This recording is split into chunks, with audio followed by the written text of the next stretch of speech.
नव विद्यार्थियों, मैं डॉक्टर हनुमान साई माली राजस्थान सरकार और वेदांता की CSR इनिशिएटिव ई कक्षा में आपका स्वागत करता हूं, जिसके टेक्निकल पार्टनर है मिशन ज्ञान। विद्यार्थियों, हम हमारी पाठ्यपुस्तक स्पंदना के एकादशः पाठः का अध्ययन कर रहे हैं और हमारे पाठ का शीर्षक है विद्यार्थियों स्वदेशम कथम रक्षेयम। विगत कक्षा तक हमने इसके भाग 4 तक अध्ययन किया। आज हम इसके भाग 5 का अध्ययन करेंगे और आज के हमारे भाग का शीर्षक है विद्यार्थियों भामा साहस्य उदारता। विद्यार्थियों, इस पाठ का अध्ययन हम विभिन्न अंशों के अंतर्गत कर रहे हैं। छोटे छोटे अंशों के अंतर्गत हम अध्ययन करते हुए उनकी संस्कृत व्याख्या भी यहाँ पर जान रहे हैं। तो विद्यार्थियों, आज हम इस अंश का सर्वप्रथम प्रसंग जानेंगे और प्रसंग के उपरांत जो हमारा मूल पाठ है उसके शब्दार्थ को जानते हुए संस्कृत व्याख्या की ओर अग्रसर होंगे। तो विद्यार्थियों, हमारे जो आज का अंश है उसका प्रसंग क्या है? अस्मिन् नाट्यांशे भामाशाह प्रतापस्य बाध्यतां निरासां च ज्ञात्वा धनराशि सविधं नीत्वा सहायार्थम आगच्छति। इस प्रकार से विद्यार्थियों ये हमारा प्रसंग है। चलिए इसके भाव को जानते हैं। अस्मिन् नाट्यांशे, इस नाट्यांश में भामाशाह प्रतापस्य बाध्यतां निरासां च ज्ञात्वा, भामाशाह प्रताप की बाध्यता, निराशा प्रताप की बाध्यता और निराशा को जानकर धनराशि सविधम नीत्वा, धनराशि अपने साथ लेकर सहायार्थम सहायता के लिए आगच्छति आते हैं। तो विद्यार्थियों, इस अंश के अंतर्गत हम जानेंगे कि भामाशाह प्रताप की सहायता के लिए धनराशि लेकर उनके निकट आते हैं। चलिए विद्यार्थियों, पाठ की ओर अग्रसर होते हैं। हमारे सम्मुख यहाँ पर यह मूल पाठ है, उसके उपरांत यह संस्कृत व्याख्या है। सर्वप्रथम मूल पाठ को जानते हुए हम संस्कृत व्याख्या की ओर अग्रसर होंगे। देखिए विद्यार्थियों, पृष्ठतः ध्वनि ही भवति, पीछे से ध्वनि होती है। क्या ध्वनि होती है? स्थीयताम स्थीयताम प्रभो, स्थीयताम स्थीयताम, रुकिए रुकिए प्रभु, रुकिए रुकिए। इस प्रकार से वहां पर ध्वनि आती है। अब विद्यार्थियों, इसकी संस्कृत व्याख्या किस प्रकार से करेंगे? यदा प्रतापः स्व सहचरैः सह स्वदेशं परित्यक्तुं समुद्यतः भवति तदेव पृष्ठभागतः ध्वनिः श्रूयते यत् तिष्ठत् तिष्ठत् प्रभो, तिष्ठत् तिष्ठत्। इस प्रकार से वहां पर ध्वनि आती है। देखिए विद्यार्थियों, जब प्रताप अपने सहचरों के साथ, अपने सैनिकों के साथ स्वदेशम परित्यक्तुम, अपने देश को छोड़ने के लिए समुद्यतः भवति, तत्पर होते हैं, अपने देश को परित्याग करने के लिए, अपने देश का त्याग करने के लिए तत्पर होते हैं। तदेव, तभी पृष्ठभागतः ध्वनि ही श्रूयते, पीछे से ध्वनि सुनाई देती है। और वह क्या ध्वनि है? कि तिष्ठत् तिष्ठत्, रुको रुको प्रभो, तिष्ठत् तिष्ठत्, रुको रुको। इस प्रकार से वहां पर ध्वनि सुनाई देती है। चलिए विद्यार्थियों, आगे की ओर देखते हैं। प्रताप, अब उस ध्वनि को सुनकर प्रताप की उक्ति है। प्रताप जी क्या कहते हैं विद्यार्थियों? महाराणा प्रताप क्या कहते हैं? परिचित ध्वनिमिव आकर्ण्य सोत्साहम, अरे शर्वदार। परिचित ध्वनि आकर्ण्य, अर्थात ऐसी ध्वनि, परिचित ध्वनि से क्या तात्पर्य है? पहचान वाली ध्वनि, ऐसी ध्वनि जो पूर्व में सुनी गई है। तो वह ध्वनि कैसी होगी विद्यार्थियों? परिचित ध्वनि होगी। तो परिचित ध्वनि को सुनकर उत्साह पूर्वक, स उत्साहम, क्या तात्पर्य हुआ? स उत्साहम, उत्साह पूर्वक, अरे शर्वदार, अरे सरदार। इस प्रकार से है। आकर्ण्य, आकर्ण्य से क्या तात्पर्य विद्यार्थियों? सुनकर। अब उन्होंने वहां पर वह ध्वनि सुनी और सुनकर उनका जो सरदार था उसको वह कहते हैं अरे सरदार। अब इसकी जो संस्कृत व्याख्या है उसको देखते हैं विद्यार्थियों। प्रतापः, प्रताप पूर्व श्रुत ध्वनिम इव श्रुत्वा, पूर्व में सुनी गई ध्वनि की तरह सुनकर उत्साह पूर्वकम, उत्साह से, अरे शर्वदार, अरे सरदार। अब वो सरदार को कुछ कहना चाहते हैं। अब क्या कहना चाहते हैं विद्यार्थियों? वह कह रहे हैं वृक्षम आरुह्य दृश्यताम तु तावद कह अयम शब्दायते। वृक्षम आरुह्य, आरुह्य से तात्पर्य विद्यार्थियों चढ़कर। तो उन्होंने कहा कि वृक्ष पर चढ़कर दृश्यताम, देखो, तावत कह अयम शब्दायते, यह शब्द कौन कह रहा है या यह ध्वनि कहां से आ रही है, इस ध्वनि को कौन उच्चारित कर रहा है। इस प्रकार से देखिए विद्यार्थियों, आरोही से क्या तात्पर्य है? चढ़कर। आयम से क्या तात्पर्य है? यह। अब उनको वह ध्वनि सुनाई देती है। महाराणा प्रताप को, महाराणा प्रताप जो सरदार है उसको कहते हैं कि अरे सरदार, देखो वृक्ष पर चढ़कर कि यह ध्वनि कहां से आ रही है, यह ध्वनि कौन उत्पन्न कर रहा है। तो इसकी व्याख्या क्या होगी विद्यार्थियों? वृक्षस्य उपरि स्थित्वा अवलोकयताम, वृक्ष के ऊपर चढ़कर देखो, यत की कह अयम जन है, कौन है यह व्यक्ति, शब्दम करोति, शब्द करता हुआ, अर्थात यह शब्द करने वाला व्यक्ति कौन है। इस प्रकार से जो महाराणा प्रताप है वह जो अपने सरदार हैं उनको कह रहे हैं। आगे क्या है विद्यार्थियों, सर्वदार, सरदार। अब सरदार उसका प्रत्युत्तर देता है। सर्वप्रथम देखिए, तथा निपुणम निरीक्ष्यमाण है। निपुणम से क्या तात्पर्य विद्यार्थियों, अच्छी प्रकार से। निरीक्ष्यमाण है से क्या तात्पर्य, देखता हुआ। तो उसके पश्चात वह सघनता से और ठीक प्रकार से, अच्छी प्रकार से उसको देखता है। तो इस प्रकार से क्या अर्थ हुआ विद्यार्थियों इसका, अच्छी प्रकार से देखता हुआ। अब इसकी जो व्याख्या है वह किस प्रकार से करेंगे, तथैव सम्यक रूपेण अवलोकयन, उसके बाद ठीक प्रकार से देखता हुआ। तथैव जैसा कहा है उसी प्रकार से वह जो वृक्ष है उसके ऊपर चढ़कर सम्यक रूप से, ठीक प्रकार से देखता हुआ या देखकर। विद्यार्थियों, महाराज, अब वह उत्तर देता है। देख लिया उसने, देखने के बाद वह क्या कहता है, महाराज मेवाड़ मंत्री भामाशाह इव कश्चन आगच्छन प्रतीयते, मेवाड़ मंत्री भामाशाह की तरह कोई आता हुआ प्रतीत हो रहा है या दिखाई दे रहा है। कश्चन से क्या तात्पर्य विद्यार्थियों, कोई। प्रतीयते से क्या तात्पर्य है, प्रतीत होता है। तो मेवाड़ के मंत्री भामाशाह की तरह कोई आता हुआ प्रतीत हो रहा है, उसने देखकर प्रत्युत्तर दिया। अब विद्यार्थियों इसकी संस्कृत व्याख्या क्या होगी, महाराज मेदपाटस्य महामात्यः, मेदपाट के अर्थात मेवाड़ के महामात्य भामाशाह की तरह को अपि कोई इतः एव, इस तरफ आगच्छन प्रतिभाति, आता हुआ प्रतीत हो रहा है। इस प्रकार से वह प्रत्युत्तर देता है सरदार महाराणा प्रताप को। चलिए आगे क्या होता है, प्रताप किम उक्तम, क्या कह रहे हो। उक्तम से क्या तात्पर्य है, कहा। तो क्या कहा, भामाशाह, भामाशाह, इस प्रकार से आश्चर्यपूर्वक भामाशाह, भामाशाह, तस्य कथम इदम ज्ञातम अभूत, उन्हें किस प्रकार से यह ज्ञात हुआ, अर्थात यह जो वृत्तांत है वह वृत्तांत भामाशाह को किस प्रकार से ज्ञात हुआ। इस प्रकार से जो महाराणा प्रताप है वह अपनी उक्ति प्रदान कर रहे हैं, कह रहे हैं। तो देखिए विद्यार्थी इसकी व्याख्या क्या होगी, इस प्रकार से किम कथितम, क्या कहा या क्या कह रहे हो। भामाशाह आयाति, भामाशाह आ रहे हैं। स इदम समाचारम कथम ज्ञातवान, उन्होंने यह समाचार किस प्रकार से जान लिया या उन्होंने किस प्रकार से इस समाचार को जाना, वह महाराणा प्रताप कह रहे हैं। अब विद्यार्थियों उक्तम का जो अर्थ है हमने जाना, कहा, और कथम से क्या तात्पर्य है, किस प्रकार। चलिए आगे देखते हैं। आगे है विद्यार्थियों, अस्तु तावत, ठीक है तब, प्रतीक्षा महे, प्रतीक्षा महे से क्या तात्पर्य है, प्रतीक्षा करते हैं, ठीक है तब प्रतीक्षा करते हैं। तम उनकी, भामाशाह धनराशि ग्रंथिम आदाय आयाति। अब वहां पर हमें जो दिखा रहे हैं वह किस प्रकार से है विद्यार्थियों, इसके अंदर भामाशाह धनराशि ग्रंथिम, जो धनराशि की जो पोटली है या जो संग्रह है उनके पास में, उनको लेकर आते हुए। अब यहाँ पर धनराशि ग्रंथिम से क्या तात्पर्य है, धनराशि की पोटली। तो भामाशाह क्या लेकर आ रहे हैं, धन का जो संग्रह है उनके पश्चात उसकी पोटली लेकर आते हुए या आ रहे हैं। अब भवतु तावत, इसकी संस्कृत व्याख्या देखिए विद्यार्थियों, भवतु तावत, ठीक है, वयम अत्रैव, हम यहीं, तस्य प्रतीक्षाम कुर्मः, उनकी प्रतीक्षा करते हैं, उनका इंतजार करते हैं। भामाशाह वित्त राशि पुट्टलिकाम नीत्वा आगच्छति, भामाशाह जो धन की पोटली है उसको लेकर आते हैं। इस प्रकार से जो हमारा यहाँ पर वाक्य है उसका भाव है। चलिए विद्यार्थियों आगे देखते हैं। भामाशाह, भामाशाह, अब भामाशाह वहां पर पहुंच गए हैं। अब पहुंचने के उपरांत सर्वप्रथम प्रणाम करेंगे, तो वह कहते हैं प्रणम्य, प्रणाम, या क्या कहेंगे विद्यार्थियों, अभिवादन कृत्वा, अभिवादन करते हुए, अन्नदातः, अन्नदाता, प्रणाम करके उसके पश्चात क्या कहा उन्होंने, अन्नदाता, सेवकम संत्यज्य क्व प्रस्थीयते श्रीमता, सेवक को त्याग कर, संत्यज्य से क्या तात्पर्य विद्यार्थियों, छोड़कर अथवा त्याग कर, प्रस्थीयते, प्रस्थीयते से तात्पर्य है प्रस्थान कर रहे हैं। तो सेवक को छोड़कर कहाँ प्रस्थान कर रहे हैं, श्रीमान, श्रीमता से क्या तात्पर्य, श्रीमान।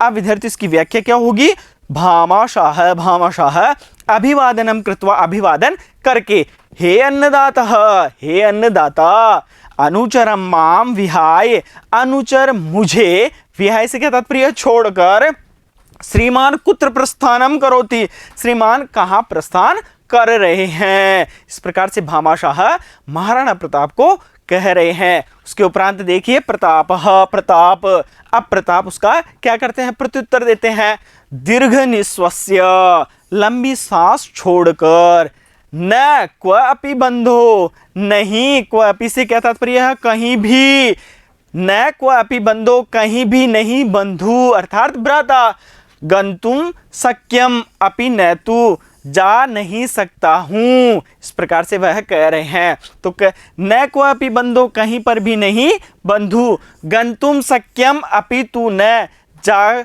भी नहीं सकता हूं। इस प्रकार से पार्श्वे धनम नेव न च सेना, पार्श्वे, पार्श्वे से क्या तात्पर्य विद्यार्थियों, पाश में, धनम नेव धन नहीं है, न च सेना एव और न ही सेना है। इस प्रकार से जो महाराणा प्रताप है वह कह रहे हैं भामाशाह को। देखिए विद्यार्थियों, अब इसकी जो संस्कृत व्याख्या है उसको देखते हैं। प्रतापः दीर्घम निश्वासम त्यक्त्वा, लंबी सांस छोड़कर, न कुत्रापि बंधो, कहीं पर भी नहीं बंधु, अहम कुत्रापि गंतुम न शक्नोमि, मैं कहीं पर भी जा नहीं सकता। जो हमारी जो वाक्य है, गंतुम शक्यम अपि न तु, जा भी नहीं सकता हूं, इसका जो व्याख्या है वह क्या होगा विद्यार्थियों, अहम कुत्रापि गंतुम न शक्नोमि, मैं कहीं पर भी जा नहीं सकता हूं। ममो समीपे, मेरे पास में, न तो धनम वर्तते, न तो धन है, न च सेना वर्तते और न ही सेना है, इस कारण से मैं कहीं पर भी जा नहीं सकता। देखिए आगे क्या है विद्यार्थियों, अहम स्वदेशम कथम रक्षेयम, मैं अपने देश की रक्षा किस प्रकार करूं। रक्षेयम से क्या तात्पर्य है, रक्षा, अस्माद एव मनः दोलायितम अस्ति, दोलायितम से क्या तात्पर्य है, कांप रहा है, इस कारण से ही मन कांप रहा है या कंपित हो रहा है। रक्षेयम से क्या तात्पर्य है, रक्षा, और दोलायितम से क्या तात्पर्य है, कांप रहा है। तो विद्यार्थी इसकी व्याख्या क्या होगी, स्वराष्ट्र से रक्षाम कथम करवानी, अपनी राष्ट्र की रक्षा या अपने राष्ट्र की रक्षा किस प्रकार से करूं। अस्मात् कारणादेव, इस कारण से ही मम हृदय विचलित च अस्ति, मेरा हृदय विचलित है। इस प्रकार से जो महाराणा प्रताप है वह भामाशाह को कह रहे हैं। आगे देखिए भामाशाह उसका प्रत्युत्तर देते हैं, महाराज, हे महाराज, यदा इमान समाचारान अश्रवणम तदा हृदय में भग्नः इव अभवत्। महाराज, यदा इमान समाचारान, इस प्रकार के समाचार, अश्रवणम सुना, तदा तब, हृदय में भग्नम इव अभवत्, मेरा हृदय भग्न हो गया अर्थात खंडित हो गया, खंडित सा हो गया या खंडित की तरह हो गया है। अश्रवणम से क्या तात्पर्य विद्यार्थियों, सुना, भग्नम से क्या तात्पर्य है, खंडित। अब इसकी संस्कृत व्याख्या क्या होगी, महाराज, यदा अहम एतत् वृत्तांतम आकर्णितवान, जब मैंने यह वृत्तांत सुना, तदा मम मन है, तब मेरा मन खंडित इव जाता है, खंडित सा हो गया है, टूट सा गया है। इस प्रकार से जो भामाशाह है वह कह रहे हैं। आगे देखिए विद्यार्थियों, धन ग्रंथिम निर्दिश्य, जो धन ग्रंथि है, धन की पोटली है, उसकी ओर निर्देश करते हुए या उसकी ओर इशारा करते हुए, इयम पुनः संपत्ति कस्मै प्रयोजनाय, फिर यह संपत्ति किस प्रयोजन के लिए है। तो भामाशाह है जो धन लेकर आए थे उस धन की ओर वह इंगित करते हैं, वह इशारा करते हैं और कहते हैं, इयम पुनः संपत्ति कस्मै प्रयोजनाय, फिर यह संपत्ति किस प्रयोजन के लिए है, किस उद्देश्य के लिए है। धन ग्रंथिम से क्या तात्पर्य है, धन की पोटली, और निर्दिश्य से क्या तात्पर्य है, दिखाकर, तो पोटली को दिखाकर कहते हैं, तो इसका क्या प्रयोजन है। अब इसकी व्याख्या देखते हैं, धनस्य पोटलिकाम प्रति संकेतम कृत्वा, जो धन की पोटली है उसके प्रति संकेत करके या उसकी ओर इशारा करके, तरहि अस्याः संपदः का उपयोगिता भविष्यति, तब इस संपत्ति की क्या उपयोगिता होगी। इस प्रकार से भामाशाह कह रहे हैं। देखिए, यदि ईदृशे एव अवसरे न इयम उपयुज्यते, यदि इस प्रकार के, ईदृशे से क्या तात्पर्य विद्यार्थियों, इस प्रकार के, एव अवसरे अवसर पर ही, न इयम उपयुज्येत इस प्रकार इसका उपयोग नहीं होगा। यदि ईदृशे एव अवसरे न इयम उपयुज्येत, यदि इस प्रकार के अवसर पर ही इसका उपयोग नहीं होगा। ईदृशे से क्या तात्पर्य है, इस प्रकार के, उपयुज्येत, उपयुज्येत से क्या तात्पर्य है, उपयोग। तो जो धन की पोटली है उसका उपयोग इस अवसर के लिए ही कह रहे हैं भामाशाह। देखिए इसकी व्याख्या क्या होगी, यदि एतादृशे काले अस्याः धन संपदः उपयोगम न क्रियते, अर्थात यदि एतादृशे काले, यदि इस काल में ही इस धन संपदा का उपयोग नहीं करेंगे, तो वह कह रहे हैं फिर इस संपदा का क्या औचित्य। यह पंक्ति हम बाद में लेते हैं। तरहि अस्य संपदा क्या का उपयोगिता भविष्यति, तब इस संपत्ति की क्या उपयोगिता होगी। सर्वप्रथम यह पंक्ति का अध्ययन किया हमने, यदि ईदृशे एव अवसरे न इयम उपयुज्येत, फिर उसके बाद में इयम पुनः संपत्ति कस्मे प्रयोजनाय, तो इस संपत्ति का क्या प्रयोजन होगा, इस प्रकार से उनका कथन है। चलिए विद्यार्थियों आगे देखते हैं। प्रतापः भवान सत्यम वदति, प्रताप कहते हैं आप सत्य कह रहे हैं। भवान से क्या तात्पर्य है, आप, और वदति से क्या तात्पर्य है, कह रहे हैं। तो भवान समीचीनम कथयति, आप सत्य कह रहे हैं।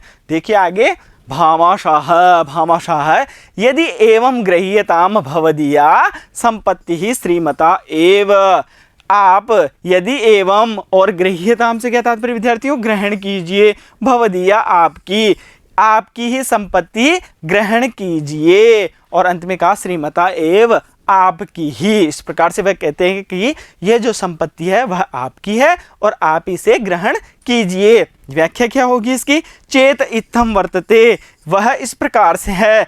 तरहि श्रीमान, तो श्रीमान, यदि एवं, यहां पर उन्होंने कहा है, सर्वप्रथम उन्होंने क्या कहा विद्यार्थियों, उन्होंने कहा कि प्रताप ने कहा कि भगवान सत्यम वदति, आप सत्य कह रहे हैं। उसके उपरांत भामाशाह कहते हैं यदि एवं ऐसा है, यदि अगर आपने कहा कि ऐसा ही है, तो गृह्यताम भवदीया संपत्ति, तो आपकी संपत्ति स्वीकार करो, श्रीमता एव, आपकी ही, तो गृह्यताम ग्रहण कीजिए, भवदीया आपकी। तो उन्होंने कहा कि भामाशाह चेत इत्थम वर्तते, इस प्रकार से है, तरहि श्रीमान, तो श्रीमान स्वस्य धन संपत्ति ही स्वीकरो, तो आपकी धन संपत्ति स्वीकार करो। इस प्रकार से उन्होंने कहा त्रोटयताम, तोड़ दीजिए, पारतंत्र्यम श्रृंखला ए भी लोहमय बाहु भी, त्रोटयताम, तोड़ दीजिए, पारतंत्र्य, परतंत्रता श्रृंखला, जो परतंत्रता की श्रृंखला है वह, ए भी लोहमय बाहु भी, इन लोहमयी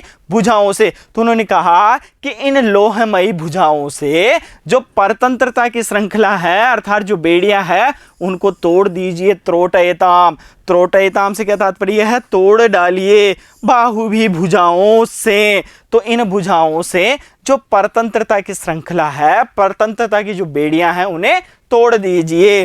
देखिए इसकी संस्कृत व्याख्या क्या होगी, स्वस्य लोह सदृशे, आपकी लोह के समान, भुजानी, भुजाओं से, पराधीनताया, पराधीनता के, अर्थात जो दूसरों के अधीन है उसकी पराधीनता के जो बंधन है उसको, बंधनम भग्नम करो, तो बंधन को तोड़ दीजिए, भग्न कर दीजिए। इस प्रकार से यह जो हमारा वाक्य है उसका संस्कृत व्याख्या है। देखिए आगे, स्वतंत्र क्रियताम स्वदेश, और जो हमारा देश है उसे स्वतंत्र कीजिए। क्रियताम से क्या तात्पर्य विद्यार्थियों, कीजिए। सुरक्षिताम धर्म, और धर्म की रक्षा कीजिए। सुरक्षिताम से क्या तात्पर्य है, रक्षा कीजिए। तो स्वतंत्र है क्रियताम स्वदेश, सुरक्षिताम धर्म है, क्रियताम कीजिए, स्वतंत्र कीजिए अपने देश को, और धर्म को सुरक्षित कीजिए या धर्म की रक्षा कीजिए। स्वस्य राष्ट्रम स्वतंत्रम करोतु, अपने राष्ट्र को स्वतंत्र कीजिए। धर्मस्य रक्षणम, धर्मस्य संरक्षणम क्रियताम, और धर्म का संरक्षण कीजिए। इस प्रकार से जो हमारा वाक्य है उसकी व्याख्या है। चलिए विद्यार्थियों आगे की ओर देखते हैं। धनस्य ग्रंथिकाम चरणयोः अर्पयति स प्रणामम। धन की ग्रंथि को, धन की पोटली को चरणों में अर्पित करते हैं प्रणाम सहित। अब जो भामाशाह है वह प्रणाम पूर्वक धन की पोटली को प्रताप के चरणों में अर्पण कर देते हैं। ग्रंथिकाम, ग्रंथिकाम से क्या तात्पर्य है? पोटली। अर्पयति, अर्पित करता है।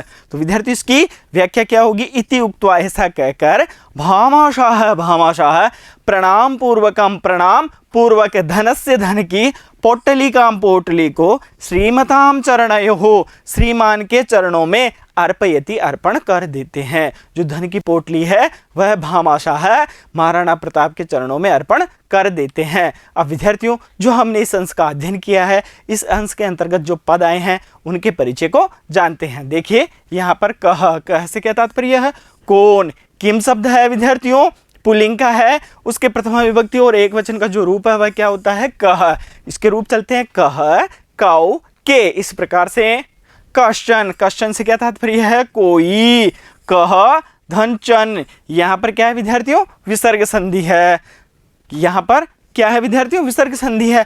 अब हमने जो विगत पाठों के दौरान अध्ययन किया था विद्यार्थियों कि यहाँ पर विसर्ग है, उस विसर्ग के स्थान पर यदि आगे विसर्ग के बाद यदि अगर वर्ग का प्रथम और द्वितीय वर्ण हो, उसके साथ साथ में श, श और श हो, अर्थात तीनों प्रकार के श, तालव्य श, मूर्धन्य श और दंत्य श है, तो विसर्ग के स्थान पर क्या आदेश होता है विद्यार्थियों? स आदेश होता है। लेकिन परिस्थितिवश यदि अगर उस विसर्ग से आगे यदि अगर च या छ हो तो इस स के स्थान पर कौन सा स आदेश होगा? वहां पर होगा विद्यार्थियों तालव्य श आदेश। और इस कारण से यहाँ पर क्या रूप आया हमारे पास में? क्या पद बना है? कश्चन। इस प्रकार से विद्यार्थियों आगे देखिए, आगे का पद तस्य, तस्य से क्या तात्पर्य है? उसको। अब यहाँ पर तद शब्द है और तद शब्द के पुल्लिंग षष्ठी विभक्ति एक वचन में क्या रूप बनता है? तस्य। अभूत, अभूत से क्या तात्पर्य विद्यार्थियों? हुआ। अब यहाँ पर भू धातु है और लिंग लकार है। लकार विद्यार्थियों मूलतः 10 प्रकार के होते हैं, उसके अंतर्गत यह लिंग लकार है और उसका प्रथम पुरुष और एक वचन क्या है विद्यार्थियों? अभूत। गंतुम, गंतुम का अर्थ क्या है विद्यार्थियों? जाने के लिए। यहाँ पर गम धातु है और तुमुन प्रत्यय है। उसके बाद है अगला पद अहम, अहम का अर्थ क्या है? में। यहाँ पर अश्मद शब्द है, उसके प्रथमा विभक्ति और एक वचन में क्या रूप बनता है? अहम। अस्ति, अस्ति से क्या तात्पर्य विद्यार्थियों? है। यहाँ पर अस धातु है और लट लकार प्रथम पुरुष एक वचन में क्या रूप बनता है? अस्ति। अभवत, अभवत से क्या तात्पर्य? हो गया। भू धातु है, लंग लकार भूतकाल के अर्थ में, उसका प्रथम पुरुष और एक वचन में क्या रूप बनता है? अभवत। और अगला पद है विद्यार्थियों हमारे पास में वदति, वदति से क्या तात्पर्य है? कह रहे हैं। और यहाँ पर वद धातु है, लट लकार वर्तमान के अर्थ में, तो उसके प्रथम पुरुष और एक वचन में क्या रूप बनता है? वदति। धनस्य, धनस्य धन का, धन शब्द है, उसके षष्ठी विभक्ति और एक वचन में क्या रूप बनता है? धनस्य। और जो शेष पद है उन्हें भी देखते हैं विद्यार्थियों। पृष्ठतः, पृष्ठतः से क्या अर्थ है? पीछे से। अब यहाँ पर विद्यार्थियों पृष्ठ है और उसके साथ में तशिल प्रत्यय है। सोत्साहम, उत्साहेन सहितम, सोत्साहम। समास कौन सा है यहाँ पर? अव्ययी भाव समास है। आरूह्य, आरूह्य से क्या तात्पर्य विद्यार्थियों? चढ़कर। यहाँ पर आंग उपसर्ग है, रुह धातु है और ल्यप प्रत्यय है और आंग के अंतर्गत शेष बचता है विद्यार्थियों आ, क्योंकि यहाँ पर जो ग है उसकी संज्ञा होती है और आ शेष बचता है। निरीक्ष्यमाणः, देखता हुआ। निर उपसर्ग, इक्ष धातु और शानच प्रत्यय, पद क्या बनता है? निरीक्ष्यमाणः। उक्तम, उक्तम से क्या तात्पर्य विद्यार्थियों? कहा। यहाँ पर वच धातु है और क्त प्रत्यय है। ज्ञातम, ज्ञातम से क्या तात्पर्य हुआ? मालूम हुआ। अब यहाँ पर ज्ञा धातु है और क्त प्रत्यय है। आदाय, आदाय से तात्पर्य है लेकर। आ से क्या तात्पर्य हुआ विद्यार्थियों? यहाँ पर आंग उपसर्ग है, इसका तात्पर्य यह हुआ। दा धातु है और ल्यप प्रत्यय है और पद क्या बनता है? आदाय। इस प्रकार से विद्यार्थियों जो हमारा अंश था उस अंश के अंतर्गत हमने संस्कृत व्याख्या को भी जाना, उसके उपरांत जो हमारे मूल थे उन मूल के अनुवाद को भी हमने यहाँ पर जाना है और अंत में इस अंश के अंतर्गत जो पद आए हैं उन पदों के परिचय को जाना है। अब विद्यार्थियों जो शेष अंश बचा है उसके लिए हम मिलते हैं अगले वीडियो में। तब तक के लिए धन्यवाद।